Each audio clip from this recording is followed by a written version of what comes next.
Hey guys, hope you're doing well. This is Wes, and this time we're going to be taking a look at master studies, studying an artist, living or dead. That way you can kind of learn something of their style and of their workflow that you can integrate into your own work. So in this case, for my study for this video, which you're going to be seeing, is going to be a study of this piece of Drizzt art by Raymond Swanland. He is one of my favorite artists. He's done work for Wizards of the Coast and Dungeons and Dragons and Magic, and he does amazing dark art and sci-fi and very fulfilling, very beautiful pieces of work. And we're going to be taking a look at this one, which is a Drizzt piece, and it has such a beautiful composition. We're going to be doing it in a kind of a different style. We're going to be doing a pure Alla prima, one layer, no sketching, just put some paint on there, mess some stuff around. Let's see if we can get some of this motion and momentum that he does so well in his work into our own work. And we'll just be discussing what to look for in a master study, why they're important to do, and different tips and tricks you can use to get the most out of your master studies. So with that being said, let's get to it.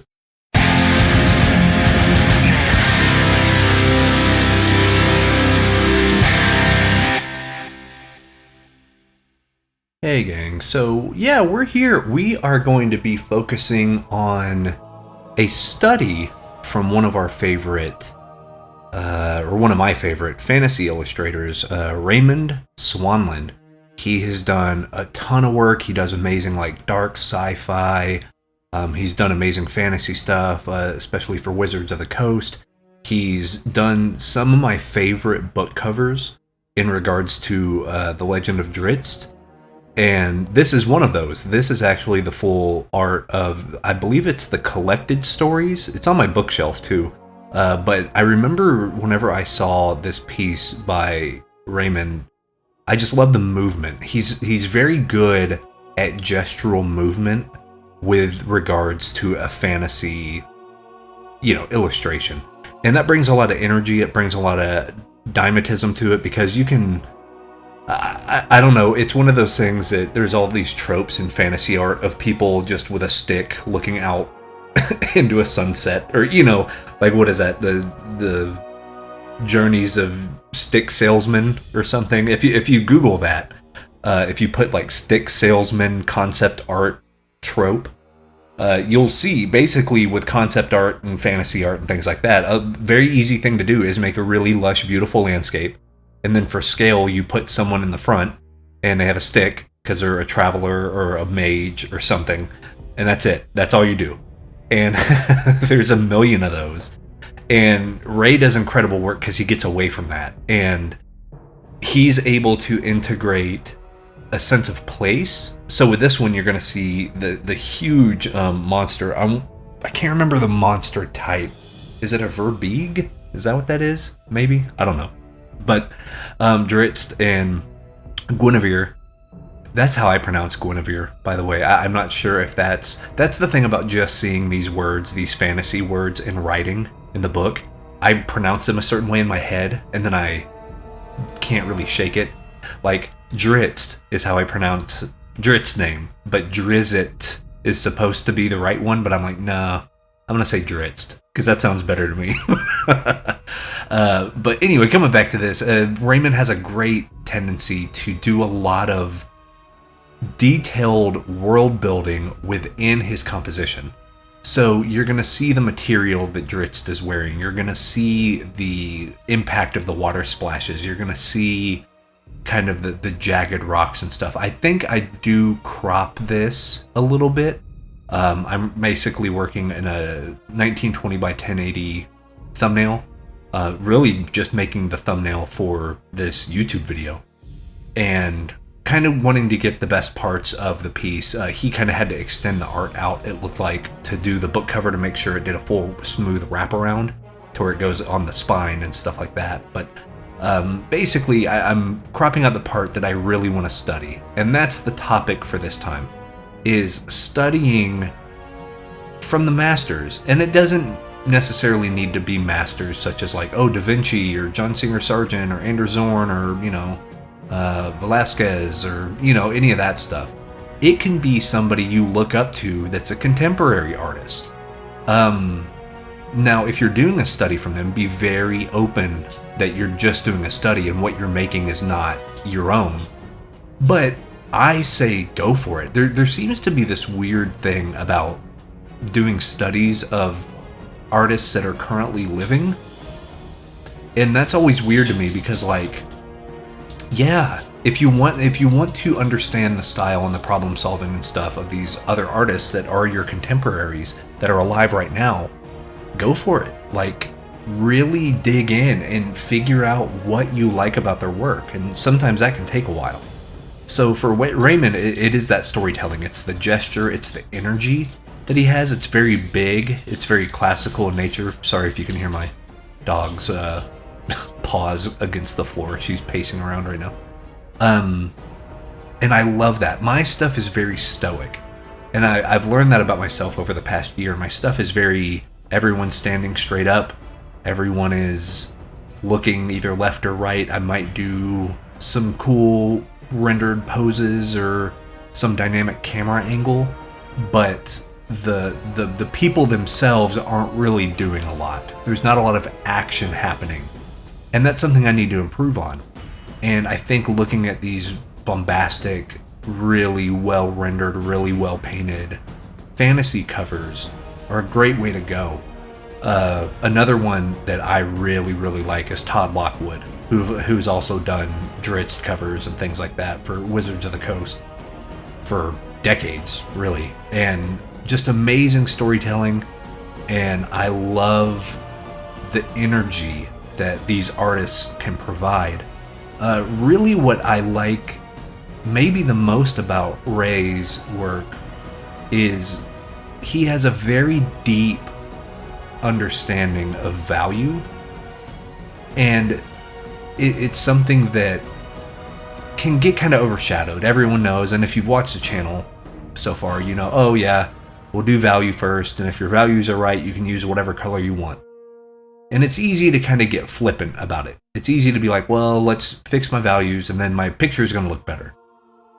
But I want something that Raymond does, the way he develops his image in regards to focal points and horizon lines and, you know, background detail and even edges and stuff, all deal with value. And I think it's that next step. I think it's that next level that not only does he understand that value makes the composition, but value can be a lot of things. Instead of just black and white, instead of just light versus dark, instead of just basic contrasts, he can use values to, like, dictate traffic. He can make your eye go to a spot, even if the values are very close. The subtle shift of them is something I could study, and I have studied for a while. And with this, you know, I wanted to go into Rebel and use some big, thick, wet, sloppy paint and just go in and just start smudging stuff around. And the reason why is I'm wondering if just using wet on wet technique is going to give me those subtle shifts of value, one going into another, not even necessarily with a lost or hard edge, but just, you know, being able to squint. We all talk about the squint test, or, you know, if you wear glasses, take your glasses off and look at your art, and you'll notice the value structure. You're going to notice, is there a rhythm to the composition, not only in where stuff is, but where light and dark fall. And I think being able to simplify that just to pure light and pure dark is huge. But what you'll notice with this one is Raymond really works in the midtones. And I think there's a lot of magic in the midtones. You can do a lot. And I know in a few previous videos we talked about exposure, whether that was exposure of setting up something for the shadows or setting up something for the light. And that's where our detail is. But Ray does something awesome here, and it's all in the midtones. It's slightly darker in value, but I wouldn't consider this working with the shadows. I would just think that the tone is more subdued than that.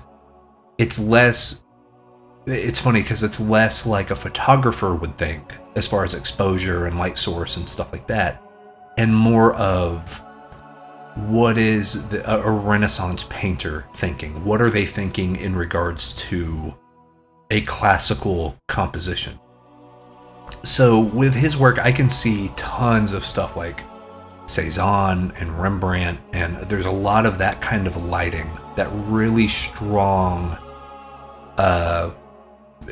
it's almost like it's coming, these items are coming from each other, almost like Guinevere is part of the water, and Drizzt is part of the trees in the background, and there's this nice swooping deal. And even the ogre, or it may be an ogre that the monster is, but the ogre's hammers or his clubs have the shape language to pull you back into the main focal point, which I would believe is actually the negative space between Drizzt and the ogre's mouth. I think that's the focal point. That's the one place, because it's a place of rest for your eye, but there's impending action. And Drizzt with his swords, he's doing a full home run swing with Icing Death and oh god, what's the other dagger's name? Oh, my nerd card just got revoked. But he's going for it, and there's so much action. There's this nice swooping motion at the bottom, and then that club with the really sharp edges brings on that sense of angularity and that straight line that is almost like an arrow, making sure you do not leave that area. You do not leave the Drizzt ogre area. And then what's also nice is, if you notice, his two daggers, if you look on the other side, so not within where the faces are, but on the other side, on the outskirts, that is actually a perfect triangle leading to Guinevere. So like I said, these values are pretty close together. I wouldn't consider, I wouldn't consider anything but maybe Drizzt's hair and maybe some of the highlights on the ogre's face, the highest highlights. But Guinevere, I would say, is some of the darkest dark. But it's a great place for your eye to rest because the darkest darks also lead into those rocks that are in the foreground. So that's what I mean. He plays with value in such a way that just, I don't know, it's mesmerizing and it's correct. It's painterly. The approach that he took to it is very artistic and very much like a Renaissance painter. And I think that's what intrigues me about it so much, because I'm very formulaic. I work very, do step A that leads to step B that leads to step C. And if I try to reverse engineer this, which is what a study really is, you want to try to kind of see how the sausage is made, or, learn the secret to the magic trick type thing. I think that if I would try to do a sketch of it and then go in and then just block out my values and then add some color a little later and, kind of push paint around that way, I don't know if it would have the same energy. So that's why what I'm trying here is the true Alla prima style of wet into wet, smudge some stuff until it looks about right, then you go back and refine it. Instead of refining up front, which is where you do your sketch and you block in all your shapes and you make sure the forms read okay, and then you go in and kind of bring it to fruition with paint. This way is the way I'm kind of more used to, which is where you just put blobs of paint down first and carve away what you don't need. It's a different way of working. For me, it just seems more natural because I'm letting the paint do the work. I'm not trying to make paint, which in my opinion is like an organic matter, even if it's digital paint. If it's the wet paint like this, I want to make sure that it does what it's supposed to do, which is kind of go everywhere and be messy. And from what I know of my style, if I try to draw first and then bring paint in, it's like I'm fighting both things. One, I'm drawing to try to do things which I don't think a drawing is good for, which is really solidified design. I know that's kind of exactly what it's for, but I'm not good at that. That's not my strong suit. And the same thing with paint. Paint, I shouldn't be painting in the numbers or painting in the lines, or that, to me, that doesn't, it seems like it takes any sort of spontaneity out of the format. So since this was such an action-packed, very fluid moving, circular, flowing composition, I didn't want to box it in by making it to where, like, well, I gotta paint in the ogre's face, and if the paint goes outside the ogre's face, then man, I gotta erase it. And like, no, let's put it in there and let's get it as close as we can, but let's let the paint do some of the heavy lifting for us. Let's let some of those brushstrokes infer detail rather than me try to sketch in detail and then paint almost like it's a page of a coloring book. That's very much the way I like working, and I'm interested to see, because right now I'm recording this voiceover before I even do the painting. So we're kind of looking at it together and if this method is working or not.